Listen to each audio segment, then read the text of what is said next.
Collision, they slapped her in front of 200 students, thinking she'd break, but what she did next silenced an entire school and inspired millions. Don't miss this. Subscribe now for more stories that prove strength doesn't always shout, sometimes, it simply rises. Collision. On that cold Monday morning, the school courtyard buzzed with chatter as students gathered for assembly, unaware that a single moment was about to redefine what courage truly meant.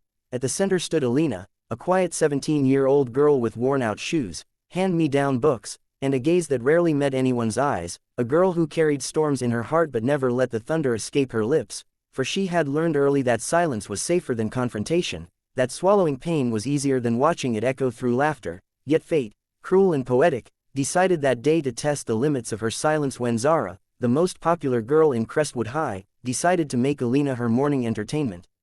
Zara, draped in confidence and designer perfume, flanked by her two loyal followers Mia and Chloe, strutted to where Alina stood holding her notes, trembling slightly because she was to deliver a class presentation that morning, and as the crowd formed a half-circle, Zara's voice sliced through the murmurs like glass. So, the charity case wants to speak today.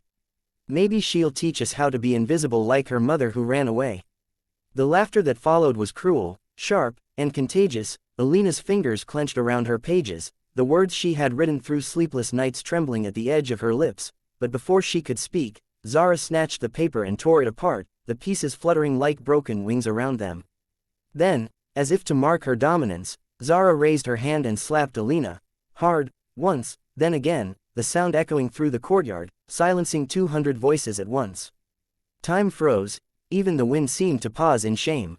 Alina didn't cry, her cheek burned, her eyes watered, but her heart whispered, not this time.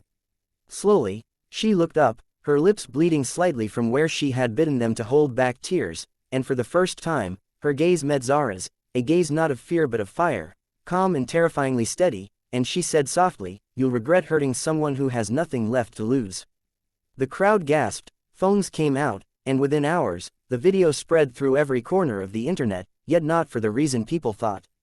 That night, while everyone laughed over memes, Alina sat by the small window of her cramped apartment, watching the moon through the city haze, her little brother asleep beside her, unaware that their landlord had threatened eviction that week. She wanted to disappear, but deep inside, a new voice began whispering, "Maybe I can turn this pain into something." The next morning, she walked back into school, head held high despite whispers following her every step.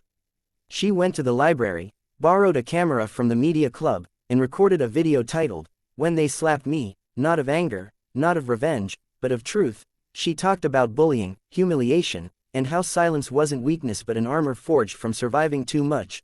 She cried while filming, but when she uploaded it, she added one line in the end, "To anyone who's ever been hit, mocked, or made to feel small, you are enough." Within 24 hours, the video exploded beyond her imagination, reaching national news, celebrities, and schools across the country. Her voice, once ignored, became a movement. #Rise with Alina began trending.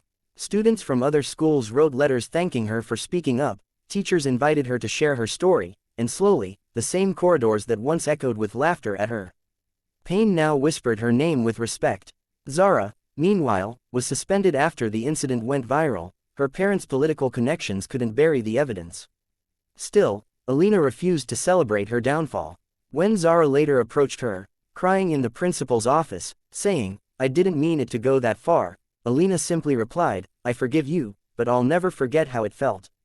And she meant it, not out of arrogance but peace. Months passed, and life began to shift in miraculous ways. A major media outlet offered Alina a scholarship. Her speech, "From Silence to Strength," was televised, earning her an invitation to the National Youth Summit. There, standing in front of thousands of young people, she told her story again, not as a victim but as a survivor. Her words were simple but powerful. "They thought my silence was weakness, but it was the sound of me listening to my destiny." The applause thundered through the hall, tears glistened in the eyes of those who once doubted her, and among the audience sat a talent agent who saw something in her: authenticity. He offered her a chance to host a youth empowerment show online. Alina hesitated at first, fearing exposure, but she took it as a sign. Within a year, her channel, Rise Above, became one of the most followed inspirational platforms, reaching millions. She spoke in universities, in slums, in shelters, anywhere people needed to hear that brokenness could bloom. The bullies who once mocked her became silent spectators of her glow up. Mia and Chloe sent apologies, Zara even volunteered at one of Alina's events, and Alina hugged her publicly, ending the years of bitterness. The audience cried. The moment went viral again, this time not as humiliation but as healing. Fame, however, didn't make Alina forget her roots. She built a foundation under her late mother's name to support bullied students, giving them legal aid and scholarships. At the height of her success, she returned to Crestwood High as a guest speaker, walking through the same gates where it had all begun. Students lined up, cheering her name. Teachers who once overlooked her now greeted her with pride. On stage, she stood where Zara had slapped her 2 years ago, the same spot that had birthed her transformation. She smiled at the crowd and said, "The same ground that saw my humiliation also witnessed my rebirth." Never underestimate the power of rising again. Tears flowed in the audience. Even Zara, now a changed person studying psychology to help others, sat in the front row applauding. Yet beneath all the success, Alina carried one private secret. Her mother, who everyone thought had abandoned her, had actually left years ago to escape an abusive husband and had spent years trying to find a way back. One day, during a live broadcast, Alina's team surprised her with a guest, her mother. The reunion was emotional, raw, and broadcast live, the clip breaking the internet. Alina sobbed in her mother's arms as she whispered, "You see, Mom, they slapped me once, but I turned it into strength." Her mother smiled through tears, replying, "Because you were always stronger than me." That night, Alina wrote in her journal, "Forgiveness isn't about them, it's about freeing ourselves from the chains of yesterday."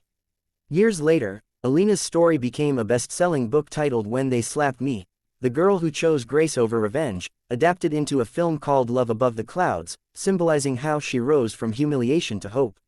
She walked red carpets, met presidents, and gave speeches that moved the world, yet she remained humble, visiting her old neighborhood every month to mentor children. At one such visit, she met a young girl named Noor, who confided she was being bullied. Alina smiled, gave her a bracelet engraved with the word, "Rise," and told her, "Don't fight to prove them wrong, grow until they can't ignore you." That girl later became a motivational speaker too. Years later, when Alina stood on stage receiving the Global Peace Award, she looked at the crowd and said, "Once upon a time, I was slapped in front of 200 people, but today, I stand before millions, not because I fought back with hate, but because I chose love that heals." The audience erupted, lights flashed, and cameras captured her tears, a woman who turned pain into purpose. And as she left the stage, walking beneath the same sky that once witnessed her breakdown, Alina whispered to herself, "The clouds didn't hide me, they carried me higher." Her story became a reminder for generations that forgiveness isn't weakness, and kindness isn't surrender, it's the loudest way to say I survived. So, if you're reading this, remember Alina, the girl they tried to break, who instead taught the world how to rise above. Sun behind small cloud sparkles.